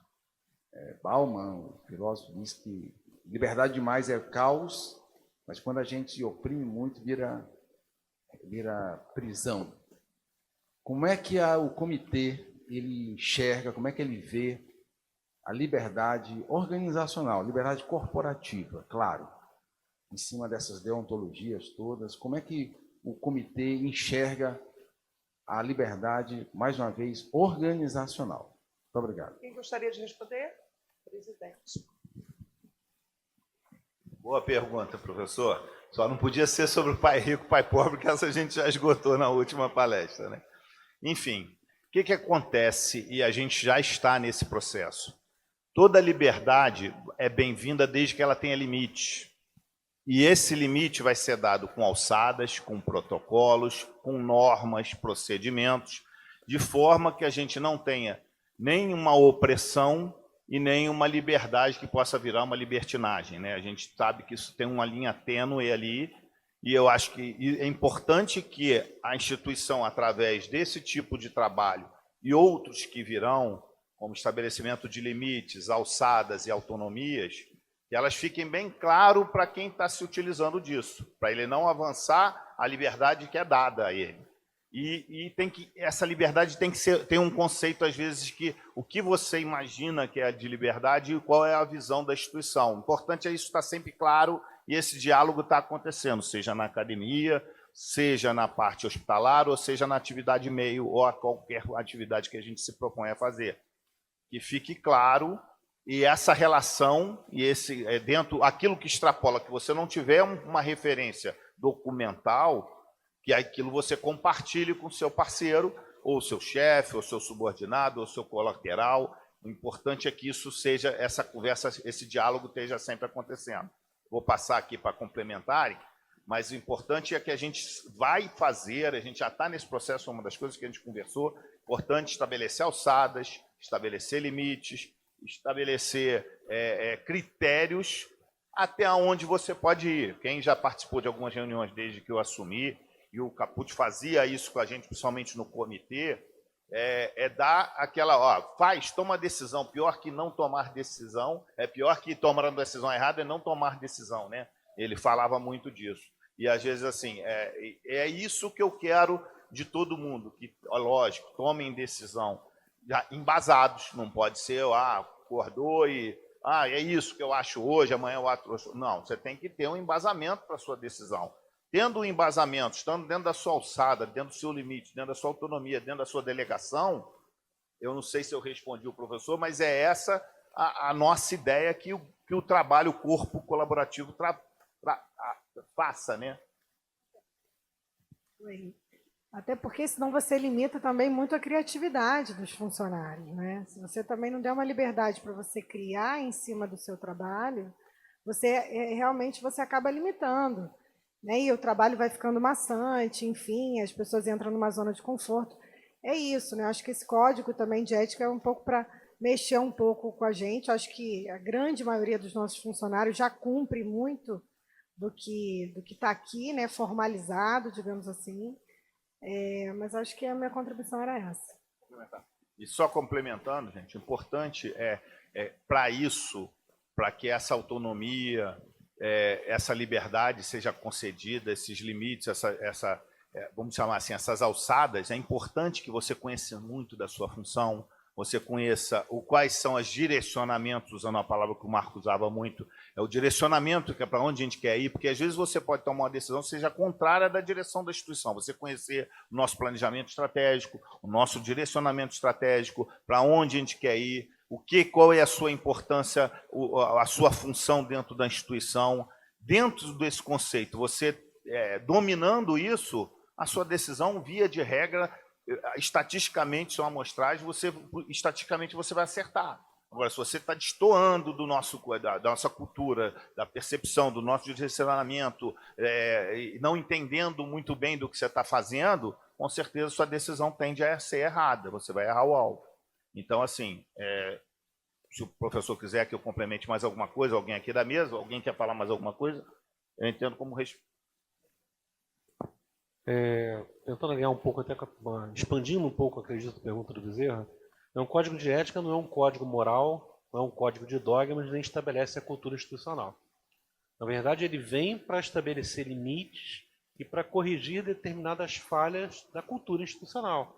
Nós somos uma instituição com mais de 50 anos, nós temos 55 anos. E muitas das coisas que hoje a sociedade moderna olha de forma diferente daquilo que foi estabelecido ao longo de 50 anos, nós temos que trazer à luz a discussão hoje, trazer à tona que seja num código de éticas os limites para a atuação de cada um aqui dentro. Eu só para complementar um pouco, tá, Bezerra, aproveitar que você levantou pela academia uma questão, o código de ética trata, obviamente, como é que fala, a prioridade dele trata as relações internas, prioritariamente as relações internas. Mas nós da academia temos que observar também as nossas relações com o nosso discente. Só para citar um exemplo, nós hoje estamos abrindo um processo administrativo para apurar uma denúncia de assédio moral contra um aluno num campus nosso. Então não é só, em particular, esse recado é para a academia. Conheço meus pares. não é só um código para determinar limites para a nossa atuação com os nossos pares internos na organização. Nós hoje temos uma massa de pessoas com as quais... Nós somos uma organização que lida com gente. Nosso principal ambiente aqui, nossa produção, é a produção cultural, a produção intelectual, a produção humana. Nossa matéria é gente, nossa matéria-prima são pessoas.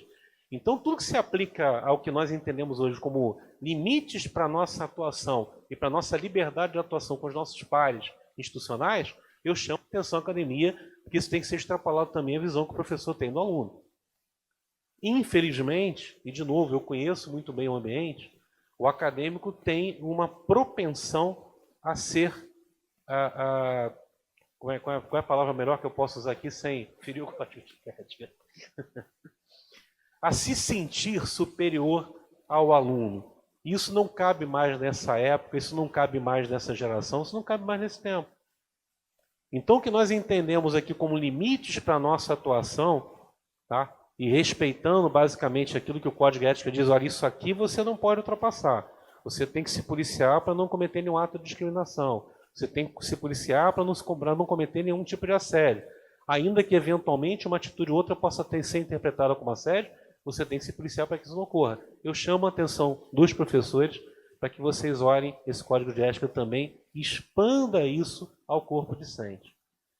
Temos uma geração hoje muito sensível a determinadas abordagens com as quais, por exemplo, eu fui doutrinado, o Cortes também, todo mundo que viveu a academia da década de 80, 90, entende que hoje tem que ter uma mudança de postura muito severa no corpo docente das universidades. Então, tudo que se aplica aqui no Código de Ética, tá, Bezerra, e complementando um pouco, acho que a tua fala, acho que a liberdade, no teu conceito, vai muito daquilo que o professor pode fazer em sala de aula também. Né? Apliquem o que está sendo discutido aqui, ou as reflexões que o Código de Ética traz, as suas relações com o aluno. Não só nas relações com os seus pares institucionais, com os seus alunos também. Até porque a história prova, eu estou olhando para vários aqui, que o nosso aluno, na trajetória da vida acadêmica deles, acaba virando também nosso colaborador no futuro. Então tem que, desde cedo, ensinar esse profissional que eu estou formando o que é ser ético, o que é adotar posturas dentro de uma instituição que não fira a liberdade do próximo. E aquela é a frase das nossas avós, né? Onde é que acaba a minha liberdade? Quando começa do próximo. Mais do que um código, o que tem que liberar as nossas relações é o bom senso. Né? Saber respeitar o espaço do próximo. Tá bom? Então, recado para os professores. Isso também se aplica às relações docente-discente. Tá?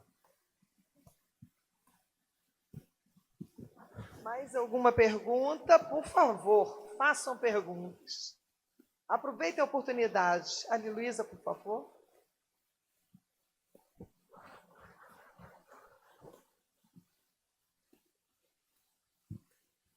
Boa tarde a todos. Buscando aí, entrando dentro do link aí de liberdade, né, eu venho perguntar ao Comitê de Ética e Conduta o que vocês têm em mente em relação à segurança dos profissionais que atuam dentro da instituição, levando em conta que a nossa instituição está crescendo muito, né, em questão à vulnerabilidade dos profissionais que atuam dentro dessa instituição de ensino e também na instituição na área de saúde. É direcionado a alguém ou pode ser... Pode ser qualquer pessoa que possa responder. Foi muito oportuna, Paulo, a sua colocação, porque diante dos últimos acontecimentos que a gente vem presenciando aí, como esse de Santa Catarina e outros, parece que o Brasil está seguindo aí uma tendência, a gente tem uma tendência de acompanhar os Estados Unidos muitos anos depois, né? Eu lembro que na minha infância do filme, chegava 2 anos depois que passava lá, chegava aqui. Os filmes, a gente ia para o cinema, já tinha passado aquilo lá, a gente não tinha hoje as ferramentas, era no cinema mesmo que a gente ia acompanhar. Mas dentro dessa linha, brincadeiras à parte, eu já venho conversando com empresas de segurança, inclusive para fazer projetos de segurança para a gente. A gente pretende fazer aí um estudo para todos os campos, particularmente a parte de ensino inicialmente, tá? Não vão entrar as unidades hospitalares nesse primeiro momento. Esse primeiro momento é só para fazer um estudo da parte educacional. Vamos voltar ao processo da colocação das cratacas para a gente blindar quem está entrando no nosso campus, não ficar tão vulnerável. A gente já tinha pensado isso lá atrás, mas infelizmente por uma informação no meio do processo ali, acabou que não funcionou. Vocês viram que a gente instalou as catracas lá e elas não estão funcionando, porque houve uma falha dentro do processo em que a comunicação ele não integrava aquele equipamento, não é isso? Não integrava o equipamento com o TOTOS. Então, e agora ele acabou ficando obsoleto, a gente vai até utilizar eles em outros locais, em outros campos, mas aqui a gente vai voltar, reativar esse processo para dar essa segurança no campus. Além da parte de equipamento, a gente está pensando em detector de metais, está pensando na contratação de seguranças assim de forma mais efetiva. A gente está fazendo estudo para isso, tá, Paulo? Eu preferia até eu mesmo responder, porque eu estou envolvido nesse processo desde o que aconteceu. O delegado conversou comigo algumas vezes, o Luciano, porque teve uma possível ruído aí uns dias atrás, né, sobre um evento. Eu até falei com o Marquinho, né, um evento na veterinária, mas acabou que não era tanto assim, mas eu conversei com o doutor Luciano algumas vezes sobre o assunto. E aí, por uma recomendação até da Secretaria de Estadual e Municipal também de Educação, que está sendo visto isso aí para escolas também públicas, a gente já está nesse processo, tá? Tanto para blindar os colaboradores, os docentes, os discentes, todos que estão dentro do nosso campus. Então, esse processo já está acontecendo, eu acredito que dentro desse ano ainda, até o final do ano, quanto mais cedo a gente conseguir, mas agora, como a gente está fazendo, não estava dentro do nosso orçamentário, e eu tenho sido muito rígido nessa questão orçamentária, então o Maurício sabe melhor do que ninguém, tem tentado fazer isso para não virar uma obra de ficção, como o Capucci falava. Eu lembro, desculpa, volte e meia ele me vem à mente, porque ele sempre falava isso. Se a gente não conseguir fazer com que isso realmente funcione, vira realmente uma obra de ficção, né? Então, pode ter certeza, fiquem despreocupados, todos, que isso já está dentro da nossa alça de mira aí. Mais alguma pergunta? Aí, João Henrique. Boa tarde a todos e todas. Na verdade, eu só queria que vocês comentassem, se fosse o caso, mas é que eu queria saudar a bela apresentação da Camila e parabenizar uma citação que eu achei importantíssima. Eu sempre digo, eu sou jornalista, mas sou também historiador, e nas poucas vezes que eu tenho a possibilidade até como eu trabalho com jornalismo, nas poucas oportunidades que eu tenho de trabalhar como historiador, eu sempre lembro que a nossa cidade, a cidade onde a gente tem orgulho de estar instalada, ela nasce da escravidão, nasce da vergonha, da chaga da escravidão, e esse primeiro tópico que a Camila apresentou, desse posicionamento claro da Fundação contra a questão do trabalho escravo, alguém vai pensar, poxa, mas em Vassouras não há trabalho escravo. Do mesmo jeito que a cidade nasceu da escravidão, há Vassouras que a Fundação nasceu, e aí quem é da minha geração, a geração do presidente, de outros vassourenses aqui, nós que viramos gente no final dos anos 70, início dos anos 80 do século passado, tem muita gente novinha aqui, né, que não vai nem imaginar o que é isso, a gente cresceu numa cidade em que a violência física balizava as relações trabalhistas, né? A gente cresceu numa cidade em que isso era tolerado por essa sociedade e que era visto como algo normal, uma cidade com uma herança rural, com uma herança cultural escravocrata. Então, acho muito importante o Código de Ética ter apontado logo isso. É um problema de hoje, mas é um problema cultural muito forte no interior do estado do Rio de Janeiro, não é diferente aqui na cidade. Então, se fosse o caso aí de comentário, mas eu queria parabenizar isso, a Fundação se colocando. Isso é fundamental, claro, a gente nunca teve nada disso dentro da Fundação, é evidente, mas é importante que toda vez que a gente for negociar com algum fornecedor, toda vez que a gente for negociar com algum parceiro, a gente tenha esse olhar para que a gente não incorra no problema de a gente estar avalizando trabalho escravo ou algo do gênero. Esse tem que ser um compromisso de uma fundação que carrega o nome de Vassouras e tem um compromisso com uma sociedade diferente. Conversava com o Maurício antes, né, Maurício? Nós não vamos voltar para 1978, mas a gente espera chegar a 2040, 2050, 2060. Né? A gente não, mas a fundação, né, para todo sempre. Então, é importante que a gente saiba que a sociedade mudou e não tolera mais esse tipo de coisa. Obrigada, João Henrique. Você está sempre brilhantando aqui passar para o presidente. Dentro dessa linha, pessoal, eu preciso de uma ajuda. Eu estou sendo escravizado pela minha esposa no final de semana. Então, alguém puder me libertar, ela não bota almoço se eu não trocar a lâmpada, se eu não fizer esses serviços. Então, ainda existe trabalho escravo na cidade, tá? Só para vocês saberem. Não é velado, mas aqui eu estou abrindo meu coração pedindo socorro para vocês. João, muito obrigado pelo comentário.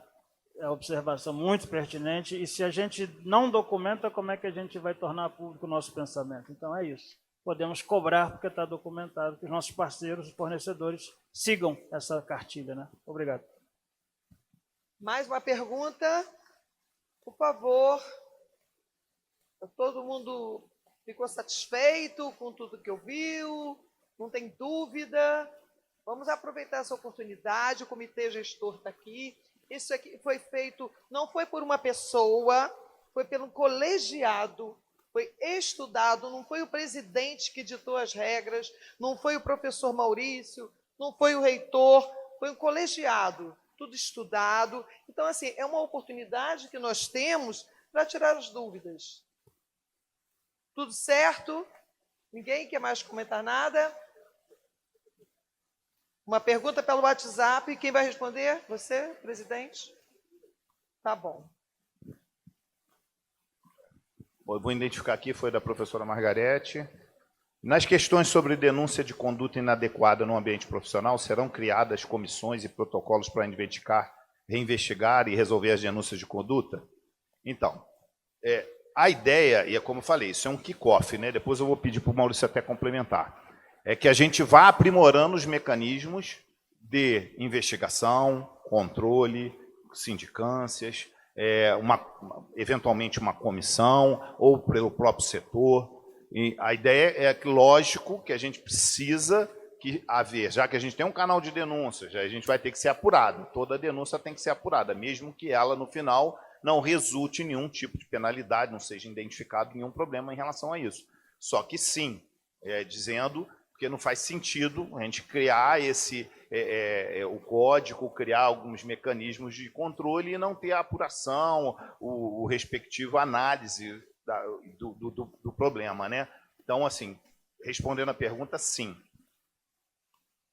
E até porque vocês não têm essa obrigação de conhecer o nome e o sobrenome, mas este aqui da mesa é o comitê gestor, que vai adotar as questões de ética na sua pergunta, para análise, porque tudo do canal de denúncias será mapeado. Quantas denúncias, de que modalidade, veio algum anexo, a gente tem condições de investigar, de trilhar, de ir atrás, e tem uma pessoa destacada para tal e garantindo o anonimato a quem assim o desejar.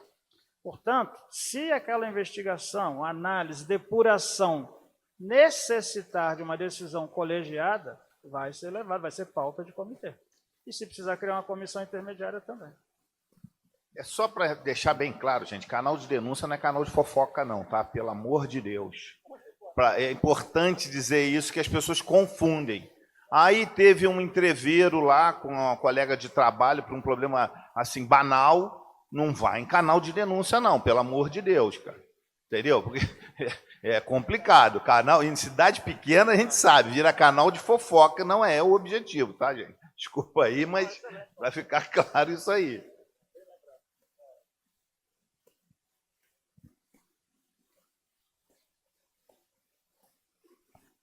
Alguém? Mais alguma pergunta? Tem certeza? Quem? Aí, Luísa, Gustavo. Boa tarde a todos.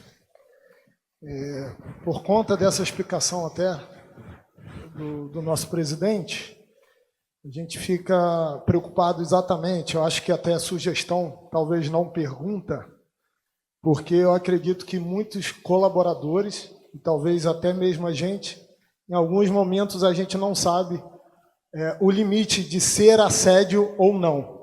Não digo sexual. Acho que sexual já tem uma coisa que, de uma certa forma, tem sido falado bastante, tem acontecido, e graças a Deus as pessoas têm denunciado. Mas quando a gente fala de assédio moral, o quanto que uma voz mais alta é um assédio moral, porque senão eu acho que realmente não só a fofoca, como ele falou, o canal de denúncia, de repente, vai ser lotado, porque assim, estou sendo assediado. Então, assim, como sugestão, o que realmente seria um assédio moral? Não sei se, eu acho que de repente é um caminho, né, para que sejam feitas algumas explicações maiores para os colaboradores, porque senão eu sei que, né, como a Margarete falou de comissões, imagina se tiver que ser feitas várias comissões para várias denúncias, para várias situações que às vezes não é o assédio moral. Mas eu acho que tem muito... Eu lembro de muitos amigos, colegas, né, colaboradores que às vezes têm dúvida, vêm conversar com a gente, vêm pedir opinião, ou até um ombro amigo, né? Verdade é essa, tá? Obrigada pela pergunta. A Camila vai responder aqui, tá? Bom, quando a gente fala de assédio moral, eu falo de condutas reiteradas. Eu falo não só de uma conduta isolada do seu gestor. Eu falo ali de um dia ele vai te expor ao ridículo, um dia ele vai te fazer uma vigilância excessiva, ele vai ficar em cima de você, o outro dia ele vai gritar, até que o seu colaborador não vai querer voltar para o ambiente laboral, porque aquilo ali já se tornou um caos. É nesse momento em que a gente entende pelo assédio moral. São condutas reiteradas do seu chefe, na verdade, do seu gestor. Não é um dia que vai acontecer isoladamente que ele vai te responder mal, você vai ficar chateado e vai fazer uma denúncia contra ele. São condutas reiteradas, é o jeito dele te tratar erroneamente que vai caracterizar esse assédio moral.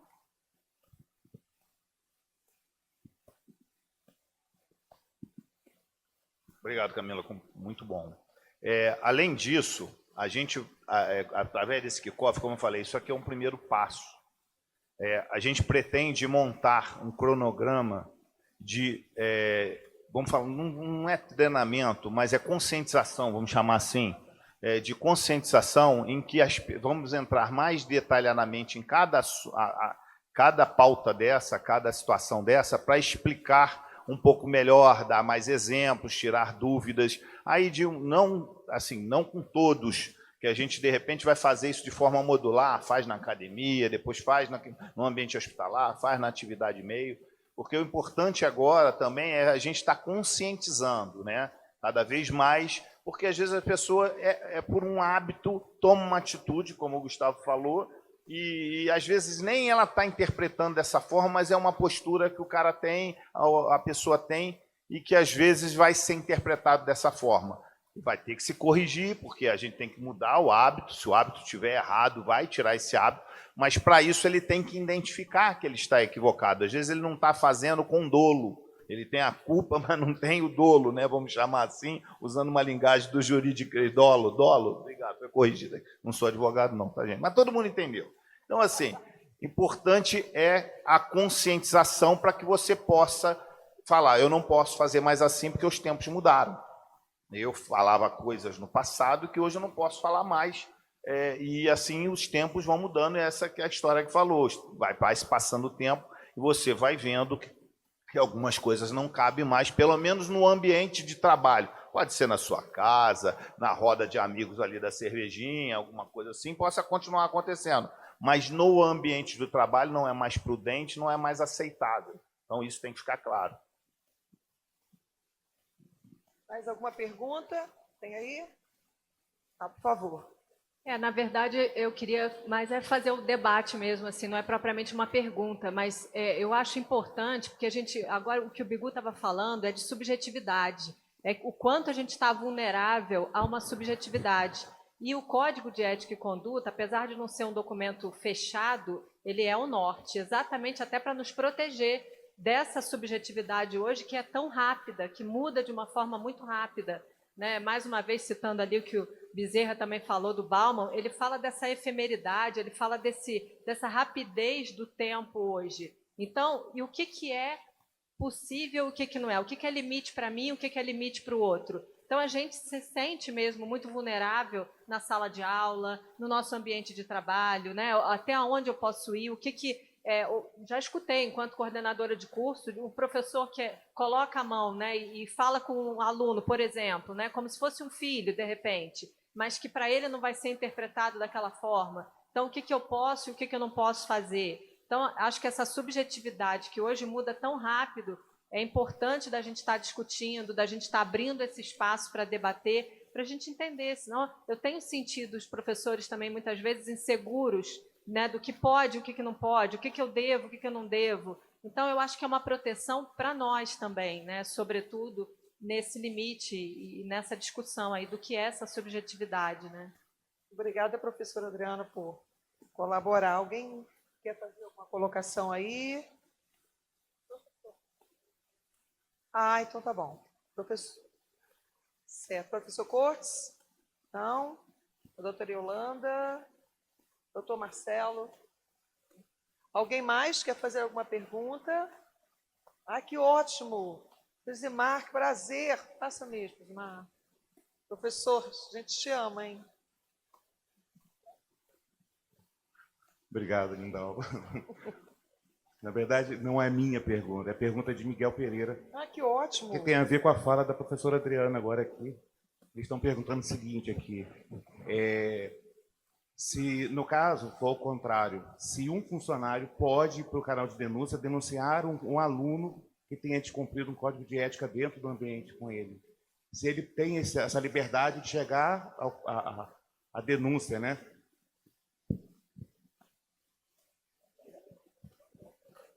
No caso do discente, vamos chamar assim, aí ele não é o código de ética e conduta, seria o regimento. Então, ele tem que se reportar a questão do regimental. Dentro do regimento, vou passar para a Yolanda para fazer. Eu já vi aqui, deixa eu passar de uma vez. É, a mulher, né, ansiosa. Não, inclusive, a gente tem a questão do regimento interno, né? E, por exemplo, todo o nosso termo de compromisso de bolsa faz essa referência, né? Não só o manual do bolsista, enfim, mas faz essa referência lá o código, lá o regimento interno, né? Com os artigos, eu não me recordo agora qual, mencionando só a respeito disso. Quer dizer, se o aluno, né, fizer tentar, enfim, ele for um bolsista, por exemplo, ele automaticamente ele já perde a bolsa, enfim, tem toda uma questão com relação a isso, tá? Importante salientar aí que, no caso de um colaborador, ele leva a sua chefia imediata ou a direção do campus o problema com o discente, e o discente vai passar por, eventualmente, um processo administrativo ou qualquer tipo lá de sanção, podendo chegar até ser jubilado. Porque isso existe, isso está preconizado, né, no regimento. Então, o caminho é outro, não seria o canal de denúncias, que é interno, mas, assim, ele tem a maneira de recorrer dentro dos problemas que ele identificar lá na relação com o aluno lá, ou qualquer outro, um fornecedor que estiver chegando e distratou um cara que está recebendo o produto, que vão acontecer com pessoas externas, né? É só para não parecer que tem nenhum tipo de conflito aqui, né? O Código de Ética, como o Adriano bem colocou, ele dá um norte. Ele chama a atenção, olha, temos o problema do assédio, temos o problema do preconceito, temos o problema dos relacionamentos internos e externos, e o nosso regimento ele regula, né, qual é a dosagem daquilo que a gente vai aplicar como penalidade, ou são as ferramentas de apuração, quando algum tipo de dolo, quando algum tipo de problema ocorre entre a relação docente e discente. O Código de Ética dá um norte e o regimento regula a maneira como a gente age. Tá?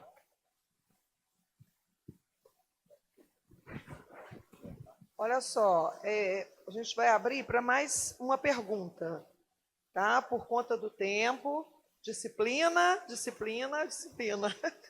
E aí, alguma pergunta?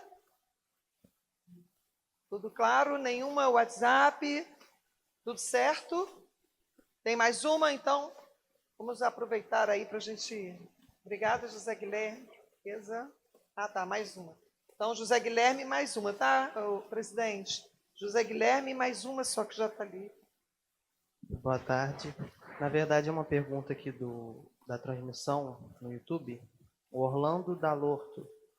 No ambiente de sala de aulas, a presença das câmeras não se prestam a diminuir a subjetividade de possíveis assédios? Sim, eu acho que sim. Eu acho que a câmera é uma segurança para todas as partes, né? Então, a câmera é segurança para o aluno, a câmera é segurança para o professor, a câmera é segurança para a instituição, para o colaborador que está ali não como docente naquele momento. É uma segurança. Quem atua com ambientes com câmera sabe disso. Hoje em dia é muito seguro, porque senão fica uma palavra de um contra o outro. Ah, você fez isso, você fez aquilo, né? E, por exemplo, numa prova, o professor está aplicando a prova, o aluno pode, todo mundo está de cabeça baixa. Depois, se alguém falar que o professor fez alguma coisa com ele e ninguém viu, e aí? Tem a câmera, tem a prova, né? Até a questão simples da cola, né? O aluno está colando, não, você está me caluniando, não estou caluniando, está na câmera lá, você está. Então, a câmera, com certeza, é um instrumento de proteção para todas as partes. Muito obrigada, professor. Luiz, a próxima. Boa noite já. Trabalho na área de TI aqui, aí eu estendo também o pessoal de sistema, então a gente tem essa preocupação também com a questão da LGPD. Queria saber só se você já tem uma ideia dos procedimentos que a instituição vai ter que tomar com relação a isso. Camila, quer responder? Alguém? Professor Maurício.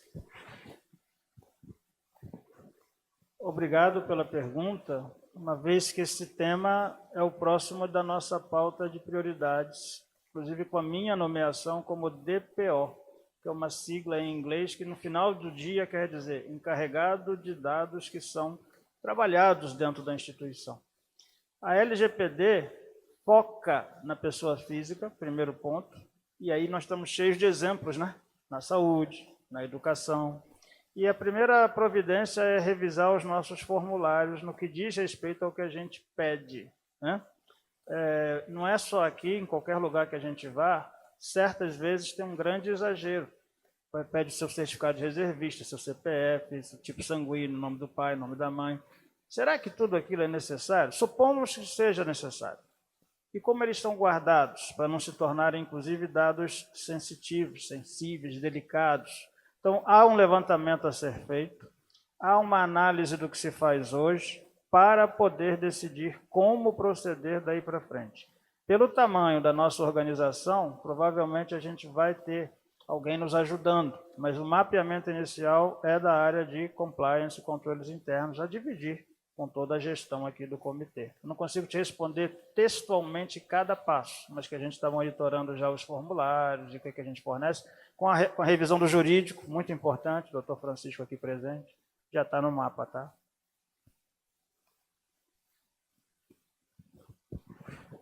Bom, então, as perguntas foram encerradas. Eu espero que todos estejam satisfeitos com o que ouviu, com o que aprendemos aqui.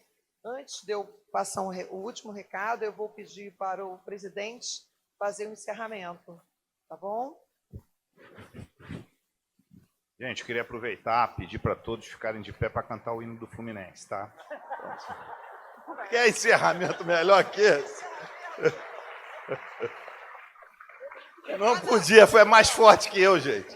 Entenda bem, a universidade está patrocinando, não é nada de clubismo, é só porque eu precisava falar isso, estava aqui. Gente, brincadeiras à parte, foi ótimo, queria agradecer a presença de todos. Mas vamos cantar o hino do Fluminense? Agradecer a presença, espero que a gente tenha conseguido transmitir o recado aí.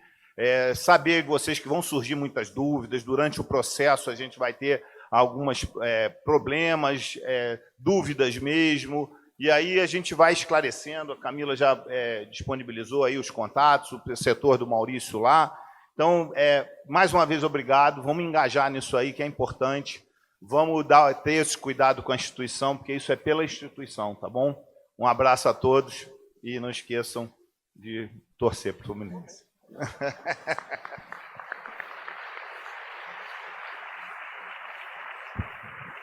Olha, eu quero agradecer a presença de todos do Comitê Gestor e falar que nós encerramos assim o evento. Agradecemos a todos vocês por permanecerem no local e um buffet será feito especialmente para nós, colaboradores. E eu quero dizer o seguinte, que eu, Lindalva, como coordenadora aqui do Centro de Convenções, estou muito feliz, pois nós temos um documento que nos norteia, um documento que nos podemos basear. Mas aqui, lembrando, temos que fazer a nossa parte. Isso é bíblico, certo? E outra coisa, tem uma coisa que não está no código que eu vou falar para vocês. Não é proibido comer. Vamos comer agora, gente. Obrigada.